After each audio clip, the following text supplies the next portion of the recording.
अरे नहीं नहीं यश जी, आप बिल्कुल भी चिंता ना करें। मेरा बेटा वहीं शादी करेगा जहां मैं उससे कहूंगा। और फिर हम दोनों साथ में मिलकर बिजनेस करें।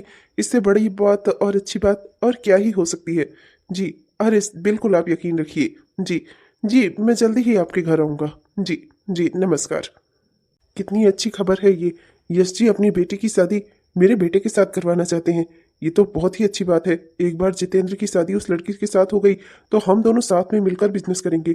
और जब दो कंपनियां साथ में मिल जाती हैं, मर्ज हो जाती हैं, तो फिर बहुत ही बड़ा बिजनेस खड़ा होता है। मेरे बेटे के लिए तो, मेरे जितेंद्र के लिए तो बहुत ही अच्छी बात होगी। हमारी कंपनी भी नई ऊंचाइयों को छुएगी। शकुंतला के इस घर से जाने के बाद आज इस घर में कितनी बड़ी खुशखबरी आई है। अगर शकुंतला होती तो दौड़ी दौड़ी मंदिर में जाती। पर मैं उसे क्यों याद कर रहा हूँ। उसने जब मेरी फिक्र नहीं की, छोड़कर मुझे चली गई अपने बेटे वैभव के साथ। एक बार भी मेरे बारे में नहीं सोचा उसने, तो मैं उसके बारे में क्यों सोच रहा हूँ। मुझे भी नहीं सोचना चाहिए। अरे बेटा, तुम वापस आ गए। और ये तुम्हारे साथ में लड़की कौन है? और दिल्ली में तुम्हारी मीटिंग कैसी रही?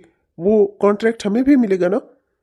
जी डैड, मीटिंग बहुत अच्छी रही। और वो कॉन्ट्रैक्ट हमें ही मिलेगा। आप बिल्कुल भी बेफिक्र रहिए।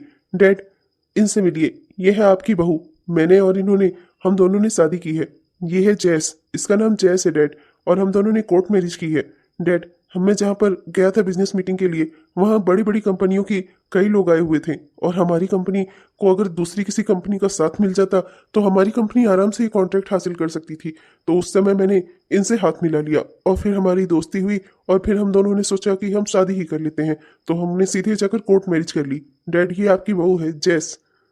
Hello uncle. पर बेटा, जो मिस्टर यस है ना, दीपाली इंडस्ट्रीज के मालिक, वो भी अपनी बेटी की शादी तुमसे करवाना चाहते थे। उसके बाद हम दोनों की कंपनियां भी साथ में मिलकर मर्ज होकर बड़ा बिजनेस कर सकती थी। और मैंने तो उन्हें जुबान भी दे दी थी। Oh sorry dad, mister yes की कंपनी बहुत छोटी कंपनी है। और मिस्टर दीक्षित की कंपनी उससे भी बड़ी कंपनी है। और मिस्टर दीक्षित की कंपनी की मालकिन उनकी इकलौती बेटी यानी कि जैस है। और अब वैसे भी हम दोनों ने कोर्ट मैरिज कर ली है डैड। अब कुछ नहीं हो सकता। और वैसे भी हम दोनों की कंपनियां साथ में और बड़ा बिजनेस खड़ा करेंगी। हमें किसी और के सहारे की जरूरत नहीं है। ऐसी छोटी मोटी कंपनियों के लिए हमें सोचने की कोई जरूरत नहीं है। जुबान दे दी थी आपने तो क्या हुआ? मैंने तो कुछ नहीं बोला था ना। अरे मैं भी तो फायदा नुकसान देखकर ही रिश्ता बनाऊंगा ना। मैं भी तो फायदा नुकसान देखकर ही शादी करूंगा ना। शादी का फैसला तो मेरा होना चाहिए। तो मुझे जिससे ठीक लगा मैंने शादी कर ली। खैर डैड, आज ना हमने वहाँ बड़े बैंकेट हॉल जो है ना, वहाँ पर हमने शादी की पार्टी रखी हुई है, तो हम वहाँ जा रहे हैं। हम आपसे कल मिलते हैं। Bye dad. चलो स्वीट हार्ट। आज तक जितेंद्र मुझसे पूछे बगैर कोई फैसला नहीं करता था अपनी जिंदगी का। और आज आज उसने अपनी जिंदगी का इतना बड़ा फैसला मेरी इजाजत के बगैर कर लिया। वो ऐसा कैसे कर सकता है मेरे साथ? कहीं शकुंतला सही तो नहीं कह रही थी?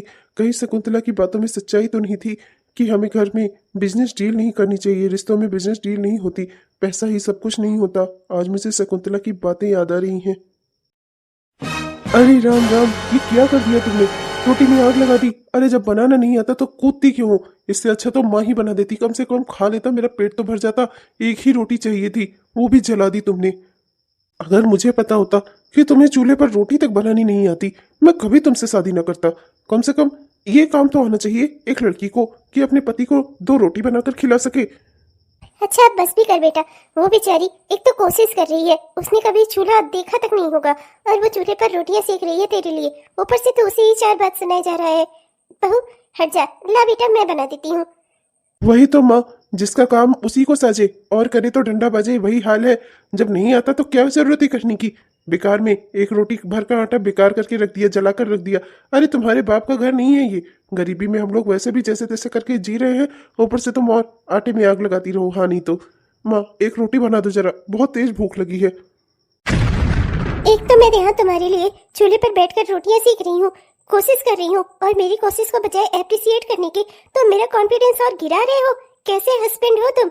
मैं तुम्हें आज सिखाती हूँ कि अगर बीवी कुछ भी बनाए ना तो पति उसकी तारीफ ही करना चाहिए। अगर उसकी पति तारीफ नहीं करता ना तो फिर क्या होता है ना, आज ये मैं तुम्हें बताती हूँ। समझे? तुम्हें तमीज नहीं है कि अपनी वाइफ के साथ कैसे रहा जाता है। आज मैं तुम्हें सिखाती हूँ। रुको जरा, बहुत भूख लगी है ना तुम्हें, रुको अभी खिलाती हूँ मैं तुम्हें।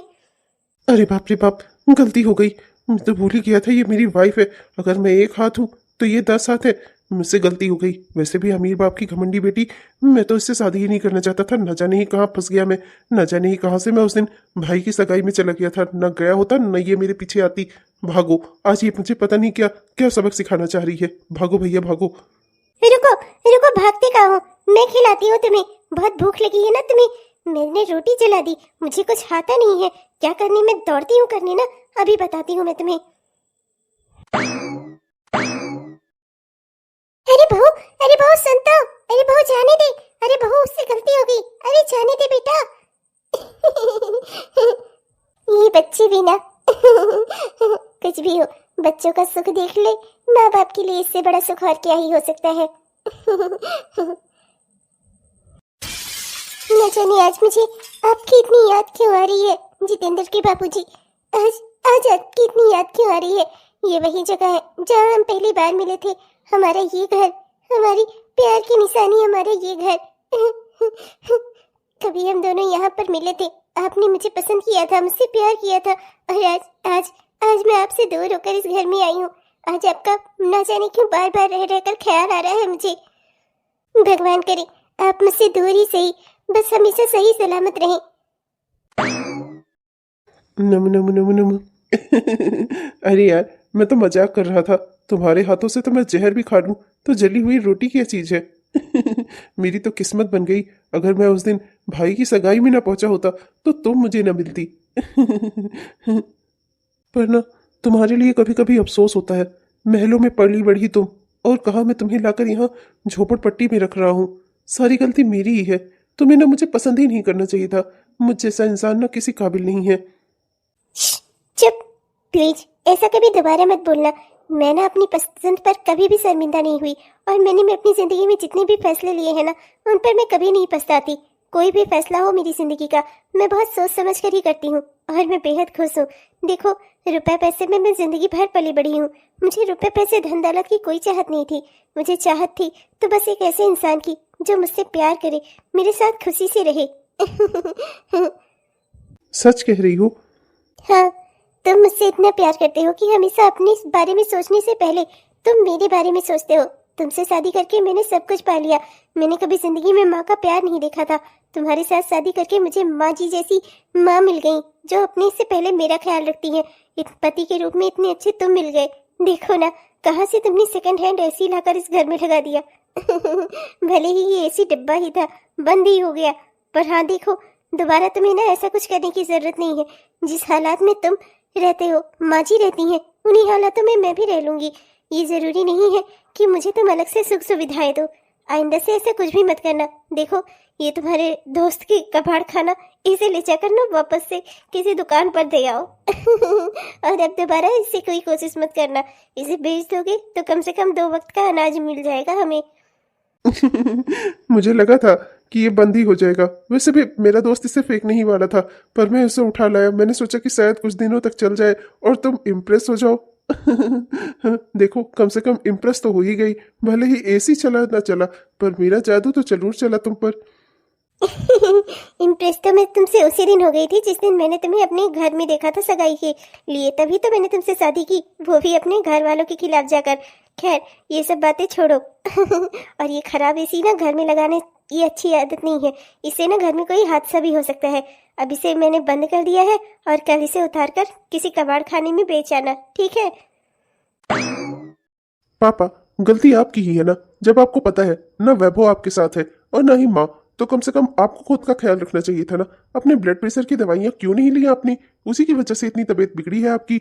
अब राम सिंह काका से मैंने कह दिया है, वो आपकी देखभाल करेंगे।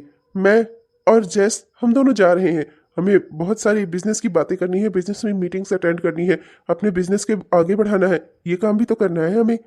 बेटा, मेरी आदत नहीं है कभी खुद से दवाइयाँ लेकर खाने की। हमेशा या शकुंतला या वैभव मुझे दवाइयाँ देते ही रहते हैं। घर के बाहर वैभव, घर में शकुंतला।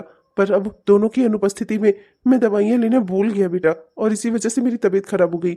और तुम कहाँ इस लड़की को, मेरा मतलब है बहू को, ले जा रहे हो ऑफिस? तुमसे तो हमारी पहले ही बात हो गई थी ना। हमारे घर में जो भी लड़की बहू बनकर आएगी वो हमारे घर में रहेगी। तो फिर जैस ऑफिस क्यों जा रही है? ओहो डैड, आप ये कैसी बातें कर रहे हैं? दकियानुसी पुरानी सोच वाली। हाँ, मैंने आपसे ऐसा कहा था, पर वो उन लड़कियों के लिए था जिन्हें बिजनेस की कोई नॉलेज नहीं है। और जैस का जहाँ तक सवाल है, ये खुद ही सारी बिजनेस की मीटिंग अटेंड करती हुई आई है और इसके पास बिजनेस की बहुत अच्छी नॉलेज है। मैं इसके साथ मिलकर अपनी कंपनी को नई ऊंचाइयों पर ले जाना चाहता हूँ और इसीलिए मैं जैस को अपने साथ ऑफिस ले जा रहा हूँ। हम दोनों की कंपनियां मर्ज हो रही हैं, तो हमारी सोच भी तो बिजनेस में एक जैसी होनी चाहिए। और जब ये टैलेंटेड है तो मैं इसका टैलेंट घर में रखकर बर्बाद क्यों करूँ। ये बाहर जाएगी और बाहर जाकर काम करेगी, ऑफिस संभालेगी, अपना बिजनेस देखेगी और हमारे बिजनेस को भी सपोर्ट करेगी। ओके बेटा, पर आज मेरी तबीयत कुछ ठीक नहीं है। बहू से कह दो कि आज रुक जाए, कम से कम कोई अपना घर में होना चाहिए, वरना जाने कब तबीयत बिगड़ जाए। कोई और तो साथ में है नहीं, तुम ही लोगों से तो उम्मीद कर सकता हूँ बेटा। हो सके तो आज बहू को रोक दो घर में, ये फिर चली जाएगी कभी।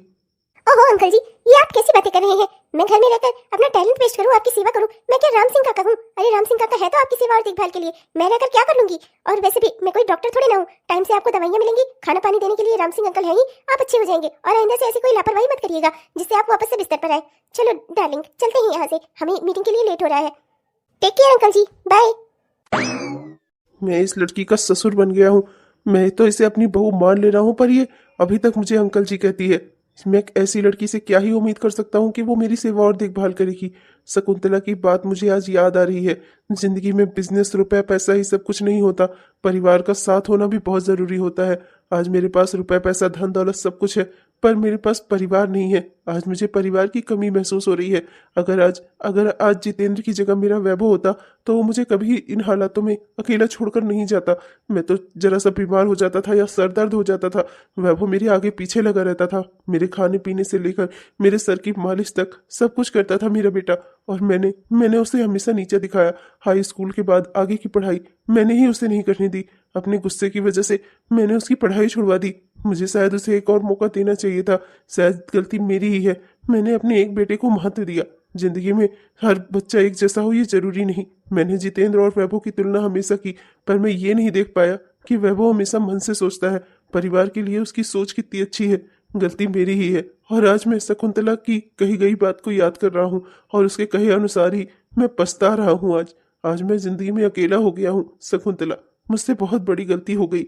आज मुझे अपनी गलती पर पछतावा हो रहा है। राम को देख कर श्री जनक नंदनी, बाग में थी खड़ी की खड़ी रह गई। राम देखी सिया माँ सिया राम को, चार अखियाँ लड़ी की लड़ी रह गई। माँ जी, अरे बहू आ गई तू। चल बैठ जा, मैं तेरे लिए खाना लगा देती हूँ। नहीं माँ जी, मुझे भूख नहीं है, मुझे नहीं खाना। माँ जी, क्या मैं अपने बल पर कभी जिंदगी में कुछ नहीं हासिल कर पाऊंगी? माँ जी, क्या मैं नाकाबिल हूँ? मैंने तो अपनी पढ़ाई भी पूरी नहीं की थी और इस नाते मुझे कहीं अच्छी नौकरी भी नहीं मिल रही है। लौटते वक्त मैं गांव में आ रही थी, मैंने सोचा छोटे बच्चों को ट्यूशन ही पढ़ा दूंगी, पर वो लोग भी, बच्चे भी मुझसे पढ़ने को तैयार नहीं है। माँ जी, मैं क्या करूँ? क्या मैं अपने बल पर जिंदगी में कुछ हासिल नहीं कर पाऊंगी कभी? अरे नहीं मेरी प्यारी बहू, ऐसा क्यों कहती हो तुम बिल्कुल भी नाकाबिल नहीं हो, तुम बहुत काबिल इंसान हो। पर बेटा, वक्त से पहले ना पेड़ों में फल नहीं लगते। उसी तरह से जिंदगी में जब तक किसी मुकाम को हासिल करने के लिए ना पहले तैयारी करनी पड़ती है। पहले तुम्हें अपनी पढ़ाई पूरी करनी पड़ेगी, तभी तो तुम्हें नौकरी मिलेगी। जब जिंदगी में हर काम ना स्टेप बाय स्टेप ही होता है। तुम परेशान मत हो, तुम अपनी पढ़ाई पूरी करो, मैं हूं ना, मैं तुम्हें पढ़ाऊं लिखाऊंगी।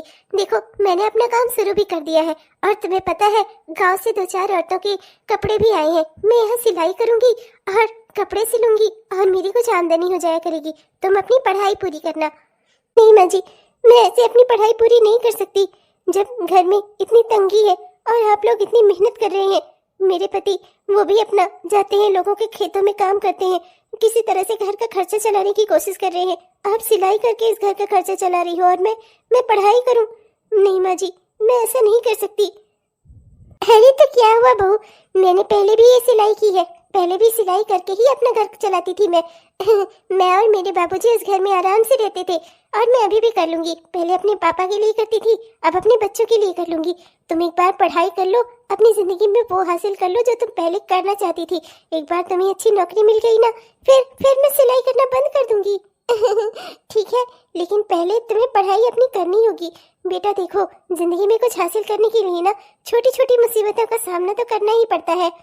माँ बिल्कुल ठीक बोल रही हैं, तुम बस अपनी पढ़ाई लिखाई पर ध्यान दो, और बाकी जहाँ तक काम है काम हम संभाल लेंगे, घर का खर्च हम देख लेंगे माँ बेटे मिलकर। तुम्हें चिंता करने की जरूरत नहीं है। माँ, जैसा आपने बोला था, साहूकार जी से मैंने उस किस्तों पर पैसे उधार ले लिए थे और उनसे जाकर ये 2 गाय ले आया हूँ। माँ, अच्छे नस्ल की गाय है, जैसा आपने बोला था।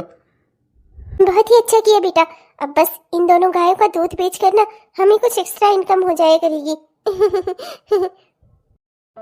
अरे क्या हुआ बहू, रोती क्यों हो? क्या हो गया बच्चा? माँ जी, मुझे लगता है अगर मेरी माँ जिंदा होती ना तो वो भी आप ही की तरह मेरे बारे में सोचती। आप मेरे बारे में कितना सोचती हैं, मुझे जरा सी कोई तकलीफ नहीं होने देती। मुझे कभी लगता ही नहीं कि आप मेरी सास हैं। ऐसा लगता है जैसे आप मेरी माँ ही हैं। मैं आप लोगों की बात मानकर ना पढ़ाई करूंगी, पर आप लोगों को भी मेरी बात माननी होगी। मैं जिन भी कामों में सहयोग करूंगी ना घर के, वो मुझे आप लोग करने दोगे। हाँ हाँ, जरूर कर लेना, हर काम में हमारा सहयोग करना। बस प्लीज रोटी मत बनाना, हाथ जोड़कर विनती है तुमसे। क्या है ना कि मैं बार बार जली रोटी खा नहीं पाऊंगा। लगता है तुम मेरे हाथों के बनाए हुए खाने का स्वाद को बहुत मिस कर रहे हो। तुम्हें एक आध दिन फिर से याद दिलाना पड़ेगा। ना बाबा ना, मैंने कुछ बोला ही नहीं। मैं तो जा रहा हूँ ये 2 गायों को वहां बांधने जहाँ पर माँ ने बताया है। हाँ, मुझे इनकी सेवा और देखभाल करनी है। अरे अब तो मुझे दुगना खाना खाना होगा, काम ज्यादा बढ़ गया है और भूख भी तेज लगी है। मैं खा लूंगा जो भी बनेगा। माँ, मैं जा रहा हूँ। चल, हाँ हाँ, हट हट, चल चल। माँ, तुम ही रोटी बनाना। तुम्हें तो मैं जा बिटिया, जाकर हाथ मुंह धो ले, ठीक है? और उसके बाद अपने एडमिशन के बारे में बता, कहाँ तेरा एडमिशन कैसे करवाना है, ठीक है? जा। यही मैं आपको समझाती थी जितेंद्र के बाबूजी, असली सुख ना परिवार की खुशियों में है। रुपए पैसे धन दौलत का क्या है, रही या ना रही, अगर परिवार में सुख शांति खुशहाली रहती है ना तो सारी कमी दूर हुई रहती है, सारी कमी पूरी रहती है। काश काश आप मेरी बात आज समझ पाए होते तो ये सारी खुशियाँ मेरे साथ आप भी देख रहे होते। 5 साल बाद। माँ जी, ये सब ना आपकी मेहनत और तपस्या का फल है। मुझे ना बिजनेस हेड चुना गया है। मैं आज से बिजनेस हेड हूँ। मेरे अंडर में पूरे एमपी की कंपनियां आएंगी माँ जी, और सारी कंपनियां बिजनेस मेरे ही अंडर क्षेत्र में करेंगी। माँ जी, मैं ये समझिए कि मैं बिजनेस की मार्केटिंग की हेड हो गई हूँ, सबसे ऊपर। माँ जी, ये सब कुछ ना आपकी वजह से संभव हुआ है। मेरी तो पढ़ाई भी छूट चुकी थी, मेरे अपने पिता ने मुझे छोड़ दिया था, उस समय पर आपने मेरा हाथ थामा।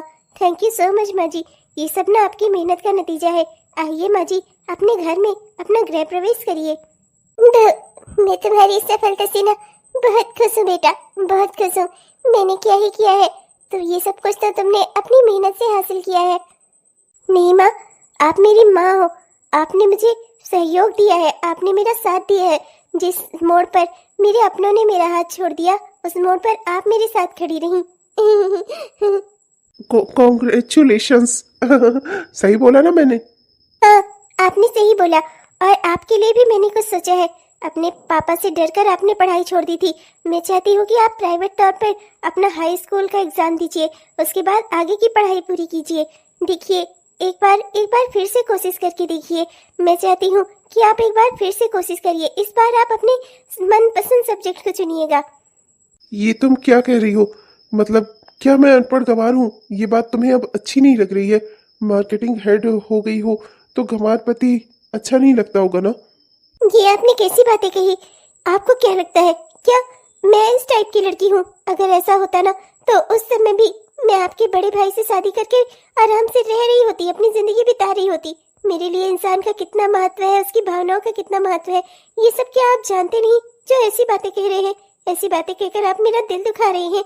मैं बस ये चाहती थी कि एक बार आप फिर से कोशिश करें, जिंदगी में आपका कॉन्फिडेंस वापस आ सके। बस यही चाहती थी। अगर आपको नहीं करना तो कोई बात नहीं, मैं आपको फोर्स नहीं कर रही, मैं तो बस अपनी राय दे रही थी। आपकी वजह से, माँ जी की वजह से मुझे जिंदगी में वो मिला जो मुझे चाहिए था। एक बार मैं चाहती थी कि आप भी अपनी जिंदगी में वो हासिल करें जो शायद आपको चाहिए हो। बेटा वैभव, तो प्याली की बातों का बुरा मत मान, बहुत सही कह रही है। एक बार कोशिश करने में क्या हर्ज है बेटा? उस बार तूने अपने पिताजी के डर से पढ़ाई छोड़ दी थी। एक बार फिर से कोशिश कर। जिंदगी में तेरा जो कॉन्फिडेंस खत्म हो चुका है ना, शायद वो तुझे फिर से वापस मिल जाए। बहुत गलत नहीं कह रही है, ना ही तुझ पर कोई दबाव बना रही है। उसकी बातों को अन्यथा ना ले। वो बस तुझे तुझे जिंदगी में आगे बढ़ाना चाहती है। इसमें उसकी कोई गलती नहीं है, इसमें उसका प्यार है। ठीक है माँ, अगर आप दोनों की यही इच्छा है तो मैं एक बार फिर से कोशिश कर लेता हूँ, पर कोई गारंटी नहीं है। पिताजी शायद सही ही कहते थे, मैं बददिमाग हूँ, मुझ में दिमाग नहीं है और मैं शायद पढ़ाई लिखाई नहीं कर सकता। अरे आप ऐसा कैसे कह सकते हैं? आप अपने दिमाग से ही अपने पिताजी का सारा काम देखते थे, अपनी माँ का काम देखते थे, अपने बड़े भैया जितेंद्र का काम देखते थे, पूरा घर संभालते थे, और आप अपने आप को बददिमाग कह रहे हैं। भगवान ने सभी को समान बुद्धि दी है। बस एक बार आप ये बात अपने दिल और दिमाग से निकाल दीजिए। जितना दिमाग भगवान ने जितेंद्र भैया को, आपके बड़े भैया को, आपके पापा को, आपकी माँ को दिया है, उतना ही आपको भी दिया है। आप भी अपने माँ और बाप की ही संतान है। तो अगर जितेंद्र भैया को दिमाग मिला तो क्या आपको नहीं मिलेगा? आप ये बात बस अपने दिल दिमाग से निकाल दीजिए। इसी से आपका कॉन्फिडेंस घटता है। इसी बात पर मैं आपको एक कहानी सुनाती हूँ, ध्यान से सुनिएगा। एक बार दो बच्चे खेलते हुए जा रहे थे। एक बच्चा रास्ते में कुएं में गिर गया। जो बच्चा कुएं में गिरा वो बड़ा था, मोटा था और लंबा था, और जो बच्चा बाहर रह गया वो बच्चा छोटा था। जब बच्चे ने देखा कि उसका दोस्त कुएं में गिर गया है तो उसने उसे बचाने के लिए बहुत चारों ओर आवाज लगाई, पर कोई दूर दूर तक नहीं दिखाई दिया। तब बच्चे को लगा कि मुझे अपने दोस्त को बचाना चाहिए। उसने कुएं में रस्सी फेंकी और अपने दोस्त को ऊपर खींचना शुरू किया, और उसने उसे ऊपर खींच भी लिया। पर जब वो दोनों गांव में आए और गांव में आकर उसने ये बात सबको बताई तो गांव वालों को यकीन ही नहीं हुआ। तब लेकिन एक बाबा जी वहां पर आए और उन्होंने इस बात का यकीन किया। उन्होंने कहा ऐसा हो सकता है। जानते हैं क्यों? क्योंकि उसे वहां पर उस बच्चे को बताने वाला कोई नहीं था कि तुम छोटे हो, और वो जिसे तुम खींच रहे हो वो बच्चा तुमसे बड़ा है, लंबा है, मोटा है। उसे तुम नहीं खींच पाओगे, तुम नहीं कर पाओगे। ये बात उसे कोई कहने वाला नहीं था, इसीलिए उस बच्चे ने वो काम कर दिया जो कि असंभव था। यही मैं आपसे कह रही हूँ, अपने दिमाग में कोई बात बनाकर मत चलिए। हमेशा अच्छी सोच रखिए। अच्छी सोच रखेंगे ना तो सब कुछ अच्छा होगा। ठीक है, मैं अच्छी सोच रखूंगा। सही कह रही हो तुम।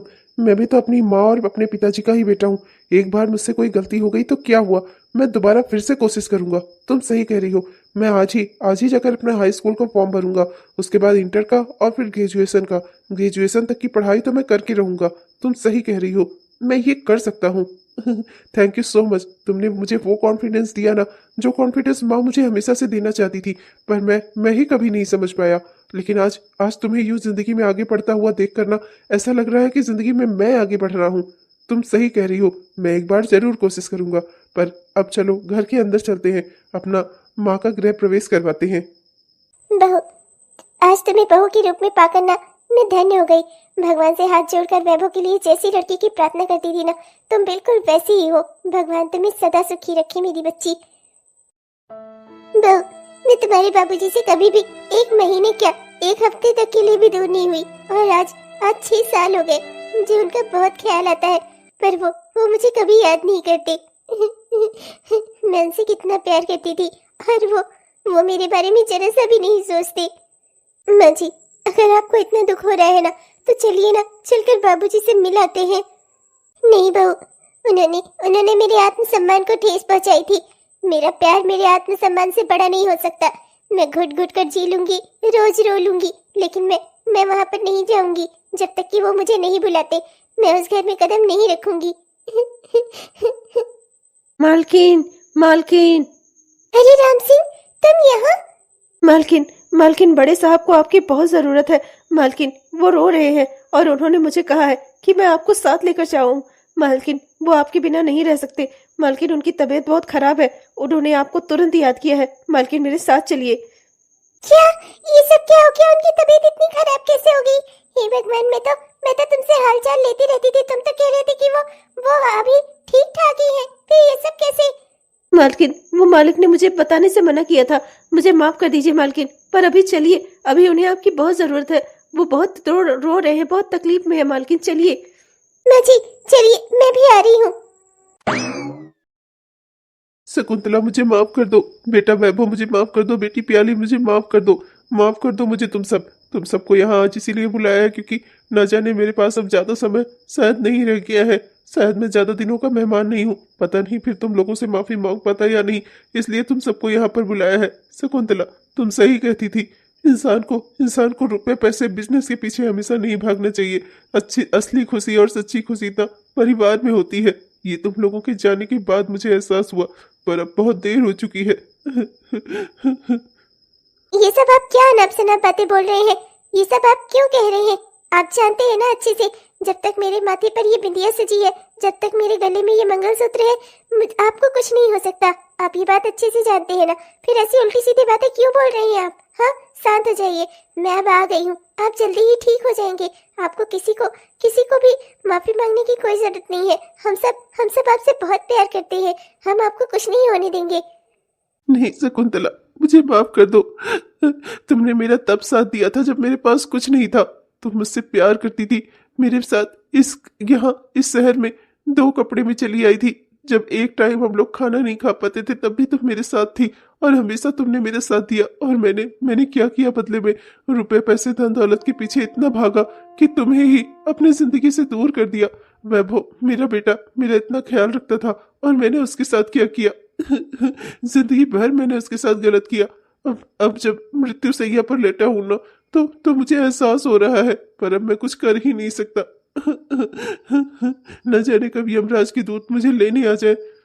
नहीं पिताजी, प्लीज ऐसी बातें मत करिए, हम सब आपको कुछ नहीं होने देंगे। आप चिंता मत करिए, हम सब आपकी सेवा और देखभाल करेंगे, आप अच्छे हो जाएंगे। ओह हाय मॉम, अच्छा हुआ आप आ गई। अब आप डैड का ख्याल रखिएगा। मैं सोच ही रहा था कि राम सिंह अंकल से रोज फोन करके पूछना पड़ेगा डैड की तबीयत का हाल चाल, और बेकार में ही परेशानी होती। अब आप आ गई हैं तो मैं निश्चिंत होकर यूएस से जा सकता हूँ। माँ, मैंने ना अपना वीजा सब करा लिया है। अब मैं और जैस हम दोनों यूएसए में सेटल हो रहे हैं, हम वहीं पर जाकर रहेंगे। और हमारे बच्चों के फ्यूचर का भी सवाल है माँ। मैं चाहता हूँ मेरे बच्चों को बढ़िया फ्यूचर मिले, अच्छा फ्यूचर मिले, और वो यहाँ इंडिया में नहीं है, यूएसए में है। मैं अपने बच्चों के साथ वहां पर जा रहा हूँ, तो मैं चलता हूँ माम। और हाँ, बिजनेस में जो कुछ भी हमारा शेयर था वो सब बेच बाच कर हमने अपना वहां के लिए एक घर खरीद लिया है। अब हम चलते हैं। Bye dad, take care. Bye mom, take care. और वैभव, मॉम डैड का ख्याल रखना, ठीक है? बेटा, एक दिन जो तेरे पापा ने गलती की थी वही तू आज अपनी जिंदगी में दोहरा रहा है। संभल जा, संवर जा। तेरे पास तो तेरी बीवी भी ऐसी नहीं है जिसे मैं कुछ समझा सकूं, पर कम से कम तू तो मेरी बात समझ। ओ आंटी प्लीज, अब आप शुरू मत हो जाइएगा ये इमोशनल ब्लैकमेल करना। वैसे भी आपको तो खुश होना चाहिए, आपका बेटा तरक्की कर रहा है। यहाँ इंडिया में हमारे लिए क्या ही रखा है? हमारे लिए जो कुछ भी है ना यूएसए में है। हमारे बच्चों का बेस्ट फ्यूचर है वहाँ पर, और हमने यहाँ सब कुछ बेच बाच कर इतनी मुश्किल से यूएसए में सब सेटल किया है अपने लिए, अपना बिजनेस, अपना काम, और एक बढ़िया सा घर भी। अभी हम यहाँ नहीं रुक सकते। सो प्लीज कोई इमोशनल ब्लैकमेल करने की ना कोशिश भी मत करिएगा। हम चलते हैं। ओके बाय आंटी, चलो डार्लिंग। ओह सॉरी मॉम, पर जैस ठीक कह रही है। मैं आप लोगों को कभी कभार वीडियो कॉल और कभी कॉल कर लिया करूंगा, लेकिन यहाँ इंडिया में मैं नहीं रह सकता। Sorry mom. उसकी गलती नहीं है, उसे यूं मत देखो शकुंतला। तुमने तो मेरे दोनों बच्चों को एक जैसे संस्कार देने चाहे थे। गलती मेरी है। जितेंद्र में ना मेरे संस्कार आ गए, मेरी इच्छाएं, मेरे मन के विकार सब जितेंद्र के अंदर चले गए। जितेंद्र ऐसा इस वजह से हुआ क्योंकि मैंने उसे ऐसा बनाया। मैंने उसे दिल से सोचने का भी सिखाया ही नहीं, हमेशा दिमाग से सोचना सिखाया। इस काम में ना उसकी कोई गलती नहीं है। ये सब मेरा किया हुआ है, ये सब मेरे कर्मों का फल है शकुंतला। जितेंद्र आज जो कुछ भी है ना मेरे कर्मों का फल है शकुंतला। मुझे माफ कर दो। मैंने तुम्हारे बच्चे को हमेशा हमेशा के लिए तुमसे दूर कर दिया, और मैं तो वैभव को भी तुमसे दूर कर रहा था। ये तो तुम्हारी समझदारी है कि तुमने मेरे एक बच्चे को बचा लिया। आज जो मेरे करीब है वही मेरा अपना खून है। अपनी मुखाग्नि देने के लिए अगर मेरे पास कोई है तो वो मेरा वैभव ही है। जिंदगी भर जिसे दुत्कारता रहा, आज अंत समय में वही बच्चा है जो मेरी चिता को आग दे सकता है। बस करिए ये सब क्या अनाप शनाप बातें बोल रहे हैं आप? हाँ, जब तक मैं जिंदा खड़ी हूँ ना, मैं आपको कुछ होने नहीं दूंगी, समझे? आप चाहे जितनी भी कोशिश कर लीजिए, अपने से पहले मैं आपको इस दुनिया से जाने नहीं दूंगी, समझे आप? देख तो रोज रोज मेरा दिल जलाया। 6 सालों तक मुझसे दूर रहे और अब हमेशा दूर जाने के लिए बात कर रहे हैं। हाँ, नहीं तो मुझसे बुरा कोई नहीं होगा अगर आपने दोबारा ऐसा कुछ बोला तो। मेरी सेवा और मेरे प्यार, मेरे विश्वास पर आपको क्या भरोसा नहीं है? मेरे भगवान पर मुझे विश्वास है, वो ऐसा कुछ नहीं होने देंगे। आपकी तबीयत ही तो खराब है, मैं ठीक कर लूंगी आपको। सब ठीक हो जाएगा। और अभी तो आपको अपनी गोद में वैभव के बच्चों को गोद में खिलाना है, अभी आपको अपने पोता पोती को गोद में खिलाना है। इतनी जल्दी कैसे जा सकते हैं आप इस दुनिया से? हाँ हाँ पिताजी, माँ सही कह रही हैं। अभी तो आपने प्यार से मेरे सर पर हाथ भी नहीं रखा और आप मुझे छोड़कर जाने की बातें कर रहे हैं। हाँ, हम ऐसा कुछ नहीं होने देंगे, समझे आप? हाँ पिताजी, आप बस जल्दी ही ठीक हो जाएंगे, आप बिल्कुल भी चिंता मत करिए। हम लोग हैं ना। 7 साल बाद। वाकई में शकुंतला, मैंने सोचा नहीं था कि जिंदगी में कभी ये सारी खुशियां भी मैं देख पाऊंगा। तुम्हारी वजह से तुमने मेरा घर परिवार बना दिया। शकुंतला, तुम्हारा बहुत बहुत शुक्रिया। तुमने मुझे नई जिंदगी दी। मरने वाला था मैं, तुम मुझे वापस से यमराज से खींच कर ले आई। अगर अगर उस समय मर गया होता तो आज ये सारी खुशियां कैसे देख पाता मैं। मेरा मेरा पोता आज क्लास 1 में गया। मैं बेहद खुश हूँ। और ये खुशियां तो भाई सबको सेलिब्रेट करनी बनती हैं। आखिर मेरा मेरा पोता क्लास 1 में गया है। मैं चाहता हूँ कि आज गरीब बच्चों में मिठाइयाँ बंटवाऊं, तो इसलिए मंदिर चलता हूँ मैं। चलो शकुंतला, तुम भी चलो साथ में। हाँ जी, आप बिल्कुल सही कह रहे हैं।